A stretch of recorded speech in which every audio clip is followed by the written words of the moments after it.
Berlinale,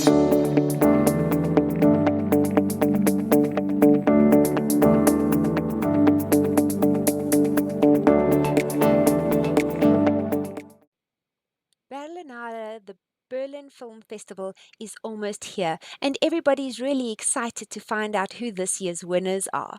And I thought it would be a perfect time to showcase how you can get your festival ready footage edited in Premiere and After Effects.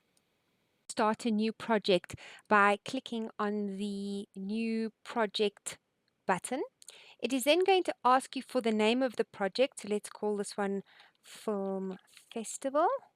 And then it's going to ask you where you would like to save this. And I'm not using any template. And I'm going to say create. Now, it's very important to notice that we are now going to import our footage. So to do this, I'm going to go to my favorites. And here I have some footage that I'm going to use. So you can just check the little squares. Please just note that if you accidentally click on a folder, you will see that it will try and import that entire folder, and this could be a bit tricky, especially like now when you've got lots and lots of images. So just make sure that you actually click on the folder that you want by double clicking on it instead of just doing a one click. Right, so I'm going to come and choose some footage that we can use in this demonstration. By the way, if you hover and scrub, you can actually have a preview of the footage that you may want to import. Then on the right hand side, we've got some options. What I like to do is I don't often create a new sequence, because what it will do is the order that you check the little footage or the media, it's going to put them into your sequence exactly the same way. So I tend to switch that one off. You can copy the media if you're copying it directly from a external device, and you can choose to organize your media by putting it into a new bin. In Premiere Pro, a bin is the same as a folder. So let's call this one Film Festival folder. And I'm just going to go and say import. So once you've imported your footage into Premiere, your Premiere instance or workspace may look slightly different. That could be because you've got yours set up differently, and I have one with my own settings, but you may automatically go into the edit settings. That would most probably be the default one for you. There are different ways that we can bring the footage onto the timeline. If you've already put them into your bin, you can drag and drop them into your timeline. If you are viewing a piece of footage, you can set in and out points depending on where you would like those to be. So let's maybe set an in point there and an out point there, and then you can drag that footage onto your timeline as well. The other option is to just drag and drop the footage directly from the Finder window or the Windows Explorer directly onto the timeline. Your timeline can be adjusted so that you can zoom in or zoom out. If you look at your timeline itself, you can see that a sequence has been created based on the name of the first media clip that I dragged onto the timeline. And second of all, if I look in the project folder, I can see over here what the actual settings are based on the footage that I imported. So you can see that it is 1920 by 1080. Now that I've got my video placed on the timeline, I may want to trim a little bit. As you can see in the beginning of this video, we've got some distractions. So a good idea is to actually zoom in a little bit so you can actually see what is happening. And another thing to take note of is to check these little icons that are over here. So the third one means that it is going to select both the audio and the video track together. So if I show you that, if I click here, you can see that both the audio and the video track are selected. But if I deselect that, now you can see I have selected either the video or the audio. So for this, I'm going to make sure that I have both of them selected, and I'm going to track forward. So you can either use your frame by frame tracking key, or remember you can press your L key and that will take you forward. And of course, the more times you press L, the faster your video feed is going to go. So I'm just going to zoom out a little bit just so that I've got a little bit more footage, and I'm going to press L again. And I'm going to let's just go a little bit more. Okay, so now I have got a area where everything is now clear. I can then take my razor or the C shortcut key, and I can now cut my clip. Now, remember, if you just delete this, you're going to be left with a large gap in the way. So the idea is to select it and hold down your Alt and your delete key, and you can see what it does is it's called a ripple delete.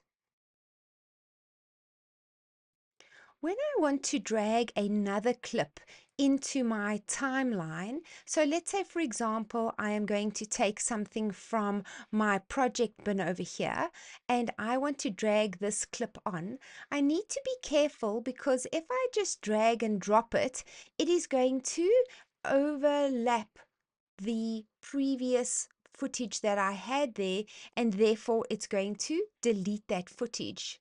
So if you want to put footage in front of what you're already doing, you're going to hold down your command key or your control key if you're on Windows, and you're going to see I've got these little, it looks like little flags, and I'm going to make sure that that is where I want it to be, and I'm going to now see that I have inserted a clip between other clips. Now I want to add a transition between these two clips to give it a little bit of a smoother blending from the one clip to the other.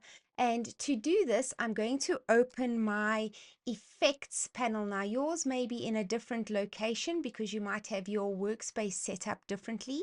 And if you can't find it, just come here to the window menu and come down here, and you can find your effects, and it will open it up for you.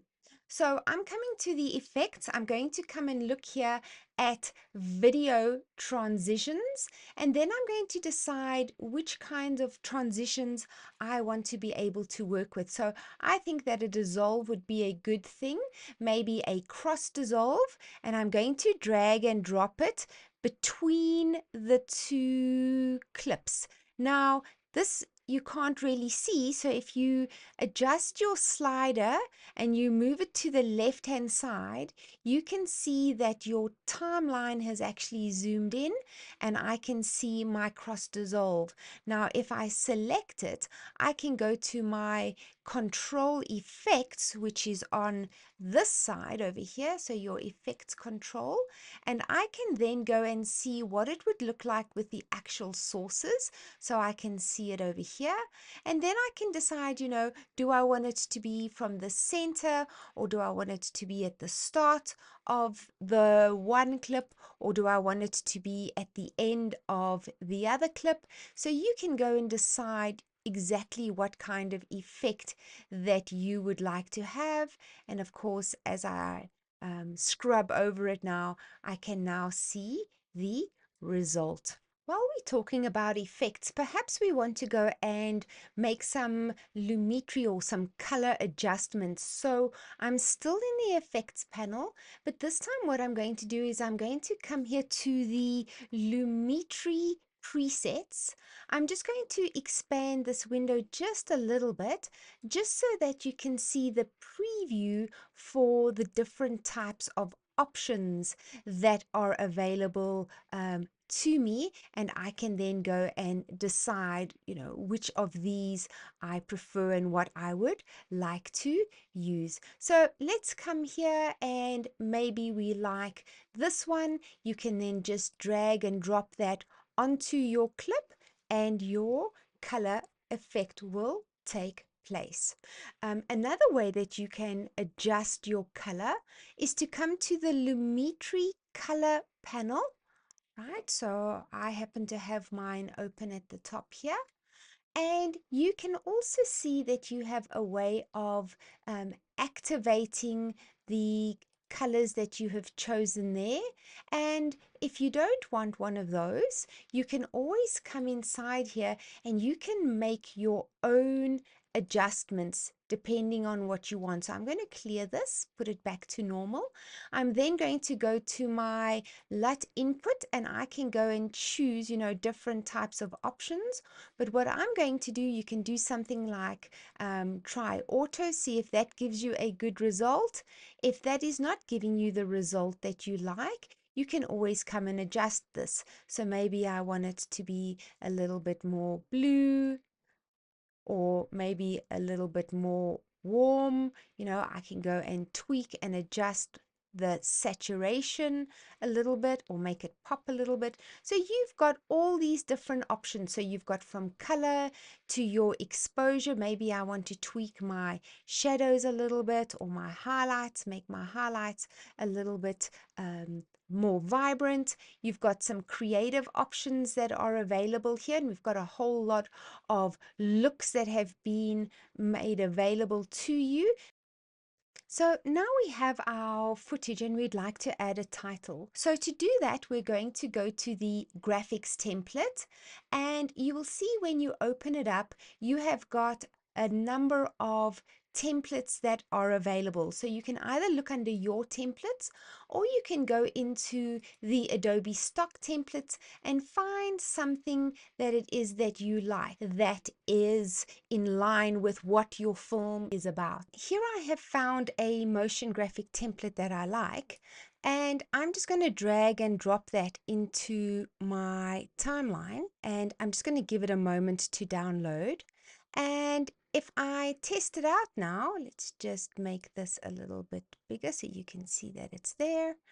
I can press my play button, and you can see that it has put my template on there. But I want to be able to change it, and I need to be able to trim it a little bit. So I'm going to click with my selection tool at the back of that particular template, and I'm just going to make it a little bit shorter so that it ends where the other clip ends.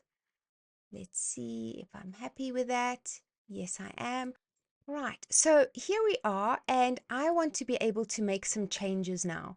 So what I can go and do is I can actually go to the properties, and in my properties, you're going to be able to see here that I've got my 3 layers of text, right? And I can now go and change these as I need to. So let's click on this one, and let's say color your life. And maybe for the second one, how color frequencies change your life. Right. And then I can decide to change the color of my circle if I wanted to do that. So you can see, depending on what I have got selected in my properties panel, I can go and change the font. I can go and change the fill. Maybe this particular fill color, I want it to be slightly different. Maybe I want it to be, let's go and make it a brighter yellow. There we go. And now you can see I've got my color that has changed. If I want to do some more adjustments, I can always click on the ellipse in the corner here, and I can then go and say open advanced effects controls. And what's going to happen now, depending on what I have selected, I'm then going to be able to make the changes. As you can see over here, I can go and animate the various elements of that animation, whether it be the text, whether it be the circle, and you can see I've got different options here where it's easing in and easing out, and I can of course go and change those just the way I want to. So now once I've done that, I've imported my title. I now want to be able to export my content out, and to do that I am going to click here at the top on my export button. I now have a choice of options that I can then export it out. So you can see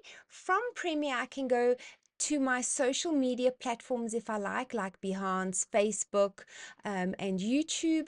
And if I do go to YouTube, I can then go and just make sure that I have all the details in there, and it will then publish it directly to YouTube. But I don't want to do that today. You can also do it to Creative Cloud. You can also do it to an FTP server. But today I'm going to just go here as a download folder. I'm then going to go and change the name of my sequence clip, or I could keep it the same. I could decide the location where I wish to save this to, and then I can go and decide the different presets that I would like to use. I'm going to just say, let's say we're going to put this out at YouTube. I could also choose to choose the format, whether it be H.264. Usually H.264 is a wrapper for an MP4. I can then say, what is it that I would like to export? Do I want to export just the video? Do I want to export the video and the audio? So you've got a couple of options. You can even go and put in some metadata for yourself. And then this section here is important. Remember, it's going to ask you what part of your movie clip do you want to export. Do you want to export your entire source clip or only the work area, because you may just be doing a small part? And then what you can go and do is you can then decide to either export it by clicking the export button. That will then do the rendering out of Premiere Pro itself. But if you are doing a lot of different clips, you can choose to render it from Media Encoder, which will allow you to carry on working within Premiere. And think of Media Encoder almost like a huge sausage machine. As you put the clips in, it will just export them out into the various formats that you wish to do. Let's press export. Please just remember that you need to have enough space on your hard drive, or if you're working on an external drive, just make sure that you have enough space for your raw footage and your rendered file. And just remember, rendering is what takes the most amount of time. So don't leave the rendering for the last minute, because it might just take longer than you need it to. So there you have it today. We have imported video clips. We have arranged them. We have cut and trimmed them. We have added a title to it, and we have then exported it out.